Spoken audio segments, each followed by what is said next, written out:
توریت کا سب سے بڑا عالم ہے بن شراجیل سامری، جاؤ اس سے علم توریت سیکھو. پہنچ گئی بات. تیسرا جملہ یہ کہتا ہے کہ اگر انجیل، توریت، مزامیر داؤد، صحیفہ ہود، جتنے انبیاء پر صحیفے اترے تمام صحیفوں کا علم اور جو کچھ خبر خیر آسمانوں سے اترتی ہے، اگر ان سب کا علم چاہیے تو سفر کرتے ہوئے مدینے پہنچ جا. سفر کرتے ہوئے مدینے پہنچ جاؤ، وہاں سب سے بڑا عالم رہ رہا ہے. کیا کہا تھا بی بی نے کہ مثل الامام مثل الکعبہ استوتی ولا تاتی، امام کی مثال کعبے کی جیسے ہوتی ہے، سب کو کعبے کی طرف جانا ہوتا ہے، کعبہ کہیں نہیں آتا. اب عالم انجیل کہہ رہا ہے کہ سب سے بڑا عالم توریت و زبور و انجیل و صحفۂ انبیاء وہ رہ رہا ہے مدینے میں. کہا جاؤ اس کے پاس سفر کرتے ہوئے جاؤ، سواری پر جاؤ، اگر سواری نہیں ہے تو پیدل جاؤ، اگر پیدل نہیں جا سکتے تو گھٹنوں کے بل جاؤ، اگر گھٹنے جواب دے گئے تو گھسٹتے ہوئے جاؤ. سننا ہے جیسے میں نے سنا، پڑھنا ویسے میں نے آپ کو سننا بھی چاہیے کہ اگر گھٹنے جواب دے گئے تو گھسٹتے ہوئے جاؤ اور اپنے آپ کو اس عالم تک پہنچاؤ. ایک عجیب بات ہے کہ ایک عالم انجیل کو یہ بات معلوم ہے کہ امام تک خود جانا ہوتا ہے، امام تک خود جانا ہوتا ہے. یہ جہاں ہم بیٹھے ہیں ہمارا گھر تو نہیں ہے نا، ہم اپنے گھر میں تو نہیں بیٹھے تھے، تو ہمیں بھی یہ بات معلوم ہے کہ امام سے ملنا ہے تو امام کی طرف آنا ہوتا ہے.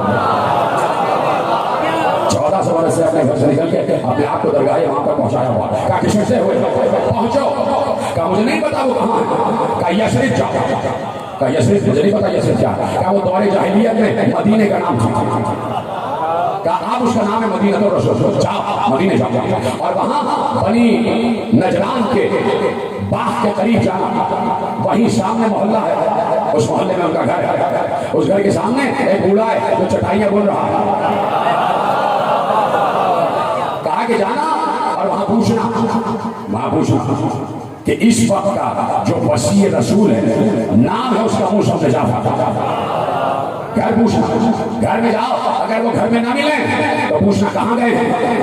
وہ سفر پر گئے ہوں گے لیکن بڑے مختصر سفر پر گئے ہوں گے. تم ٹھہرنا نہیں، جہاں وہ ہو وہاں اپنے کو پہنچانا. کیا سن رہے ہیں، کیا سن رہے ہیں، میرا ساتھ دے دینا. کہا جہاں وہ ہو وہاں تو پہنچ جانا اور پہنچنے کے بعد میرا سلام کہنا اور کہنا شام کی بلندیوں پر ایک عالم بہت عرصے سے رہ رہا ہے اور اس کی خواہش یہ ہے کہ وہ آپ کی خدمت میں حاضر ہو، آپ کے دست ادب پر، آپ کے دست تقدس پر، آپ کے دست طہارت پر، لا الہ الا اللہ محمد رسول اللہ پر. کہا اس نے باریابی ہوگا تو میں یہاں سے سفر خود بہت کرتا چلا جاتا. روایت میں لکھا، دیکھیے راوی عجیب ہوتا تھا. راوی نہ صرف یہ کہ الفاظ کو محفوظ کرتا ہے بلکہ حرکات و سکتات کو محفوظ کرتا ہے. راوی نے کہا یہ راہب جب امام سے یہ پورا سفر بیان کر رہا تھا تو اس کے ہاتھ میں عصا تھا اور عصا پر اپنے چہرے کو ایسے رکھا ہوا تھا. بوڑھا ہے نا، عصا سے اپنے چہرے کو ٹھکایا ہوا اور امام سے باتیں کر رہا تھا. جب سفر تمام ہوا، گفتگو تمام ہوئی تو کہا کہ اجازت ہے کہ بیٹھ جاؤ. کہا بیٹھ جاؤ. کہا ہاتھ ایسے رکھ کے بیٹھنا چاہتا ہوں. کہا یہ ہمارا طریقہ نہیں ہے. کہا نہیں، ہاتھ باندھ کے نہیں بیٹھ سکتے، ہاتھ باندھ کے نہیں بیٹھتے. دیکھیے آئمہ کا طریقہ یہ رہا ہے کہ آئمہ نے کبھی اپنے گھٹنے چھونے نہیں دیے، اپنے پاؤں کو ہاتھ نہیں لگانے دیے. جب آئمہ بیٹھتے ہیں تو پاؤں پھیلا کے کبھی نہیں بیٹھے تھے. یہ پیری مریدی کا چکر آئمہ نے نہیں چلایا.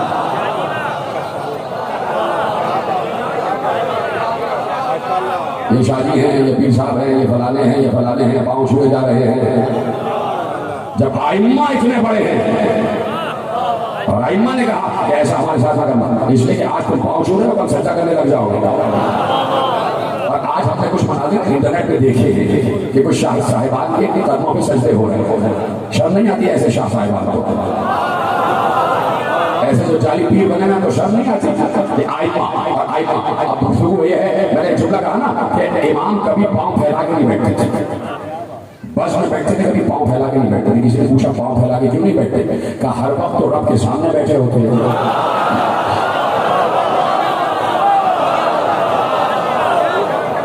کہا یہ اس طرح رب کو محسوس کرو. اس طرح آپ کو محسوس ہو. اس وقت بھی تو اللہ ہمارے ساتھ ہے. تو جس وقت کوئی شاہ صاحب اپنے پاؤں چھڑوا رہے ہوتے ہیں تو کیا اللہ ان کو نہیں دیکھ رہا ہوتا؟ توجہ فرمائی آپ نے. تو کہا نہیں بیٹھ جاؤ اور ہاتھوں کو ہٹا لو. ہاتھ نہیں باندھو. اس نے کہا کہ میرے استاد نے جہاں سے میں آ رہا ہوں اس کے پیغام کا آپ نے جواب نہیں دیا. اسے سلام بھیجا گیا. کہا اگر اللہ نے اس کی ہدایت کر دی ہے تو اس پر سلام. اللہ نے اگر اس کی ہدایت کر دی ہے تو اس پر سلام. بات چیت شروع ہو گئی. کہا کہ تم اپنے دور کے عالم ہو, تم صحابہ انبیاء کا علم رکھتے ہو. کہا جی کما ہو تھوڑا بہت. یہی حقیقت ہے. عالم کے سامنے جہل کا اعتراف کرنا ہی سب سے بڑا علم ہے. عالم کے سامنے اپنی لا علمی کا اعتراف کرنا ہی علم. تو کہا اچھا یہ بتاؤ کہ جناب مریم کی والدہ کا کیا نام تھا؟ عالم طور سے عالم انجیل سے پوچھا جا رہا ہے کہ حضرت مریم کی والدہ کا کیا نام تھا؟ اور یہ بھی بتا دو کہ جناب مریم کے وجود میں روح عیسیٰ کس دن پھونکی گئی؟ کیا ختم کر دو بات. میں مسلسل کہہ رہا ہوں کہ میرا موضوع ساتویں امام ہے اور اس وقت یہ تصور کرو کہ ساتویں امام کے دور ہی میں رہ رہے ہیں. تھوڑا سا یہ تصور کر لو کہ ہر دور کا ہادی ہر دور کا محمد ہی ہوتا ہے. تو سمجھ لو کہ اس دور کا محمد نہیں, اس دور کا محمد کے دور میں جی رہا ہے. تو آپ کیسے ان کا ذکر سننا یہ تم جانا اور تمہاری محبت و معرفت جانا. کہا کہ کس دن وجود مریم میں روح عیسیٰ پھونکی گئی اور کس دن عیسیٰ کی ولادت ہوئی. اسے سجوا کے کہا میں نہیں جانتا. یہیں سے اس نے اعلان کر دیا کہ میں نہیں جانتا کا مطلب یہ ہے کہ میں حجت نہیں ہوں. سلامت رہیں آپ. جو یہ کہہ دیتا ہے کہ میں حجت نہیں ہوں, جو یہ کہہ دیتا ہے کہ میں نہیں جانتا, وہ یہ کہہ دیتا ہے کہ میں حجت نہیں ہوں. اور جب وہ یہ کہتا ہے کہ میں حجت نہیں ہوں تو اس کا مطلب ہے کہ وہ اعتراف کرتا ہے کہ میں سربراہی کے بھی قابل نہیں ہوں. تو اس نے تو ایک مرتبہ کہا کہ میں نہیں جانتا, کسی نے تو 70 مرتبہ کہا تھا کہ اگر علی نہ ہوتے. ٹھیک ہے, تو اس نے اعلان کر دیا کہ میں حجت نہیں ہوں. اس نے کہا میں نہیں جانتا. آپ ارشاد فرمائیے. کہا کہ جناب مریم سلام اللہ علیہا کی والدہ کا نام مرسا تھا. مرسا تھا, سریانی میں مرسا, اور اس کا ترجمہ عربی میں وحیبہ. امام کہتے ہیں ترجمہ عربی میں وحیبہ. میں اپنے آپ کے لیے کہہ رہا ہوں کہ اگر میں وہاں بیٹھا ہوا ہوتا دستے ادب جوڑ کر تو جب امام کے جواب دے رہے ہوتے تو میں خاموش نہ رہتا جیسے آپ خاموش ہو گئے. کہا کہ مریم کی والدہ کا نام مرسا جس کا عربی میں ترجمہ وحیبہ. اور سنو, جب مریم کے وجود میں روح عیسیٰ پھونکی گئی وہ جمعے کا دن تھا. جبرائیل نازل ہوئے جمعے کے دن, اور اللہ کے نبی نے اس لیے جمعے کو عید کا دن قرار دیا کہ اس دن آسمانوں سے روح اتری. یعنی جس دن آسمان سے روح اترے وہ دن عید کا دن ہوتا ہے. تبھی 3 شعبان بھی عید ہے, 15 رمضان بھی عید ہے. وہ دن عید کا دن ہے. اور جناب مریم کا بیٹا عیسیٰ منگل کے دن پیدا ہوا. جمعہ روح کی گئے ہفتہ اتوار پیر 3 دن بعد کا منگل کے دن عیسیٰ کی ولادت ہوئی جب 4:30 پہر دن کا چڑھ چکا تھا. جب دن کے 4:30 پہر چڑھ چکے تھے زوال کے بعد جناب عیسیٰ کی ولادت ہوئی. اور بتا کیا تجھے معلوم ہے کہ عیسیٰ کی ولادت کس جگہ ہوئی؟ کہا مجھے نہیں معلوم. کہا فرات کے کنارے.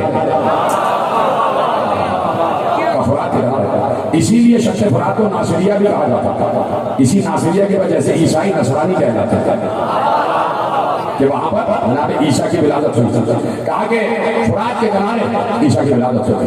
ایک بار لرز رہا تھا, اس کے رونگٹے کھڑے تھے کہ یہ کون سا عالم ہے کہ جہاں وہ باتیں کہ جو انجیل میں بھی پوشیدہ, جو سر انجیل ہے وہ ایسے بیان کر رہے ہیں کہ جیسے سارے اسرار ان کے سامنے کھلے ہوئے ہیں. سارے اسرار ان کے سامنے شہود اور ظہور کی منزل پا گئے. سر جھکا کر کہتا ہے اچھا کیا آپ یہ بتا سکتے ہیں کہ میری ماں کا نام کیا تھا؟